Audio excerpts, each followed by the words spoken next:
எடப்பாடி பழனிசாமி ஆட்சி விட்டு போகிற பொழுது 2002 அவர் இந்த அரசாங்கத்துக்கு வாங்கி வச்ச கடன் 4,56,660 கோடி ரூபாய் நீ கடன் வச்ச. அப்படி அதை கூட்டி பார்க்கிற பொழுது அந்த அசலையும் வட்டியும் கூட்டி பார்த்தால் உன் கணக்கு பிரகாரம் 6,44,565 கோடி ரூபாய் நீ வாங்கின கடன் வட்டி.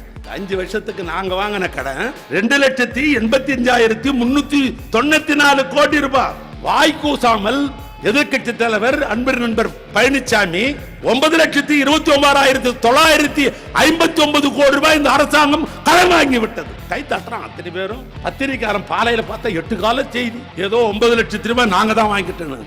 இந்த 9,29,905 மொத்தத்துல நீ வாங்கின கடனும் நீ வாங்கின வட்டியும் 6,44,595 கழிச்சா நாங்க வாங்கின கடன் 2,85,394 கோடி ரூபாய் தான் என்று சொன்னால் அது மிகையாகாது.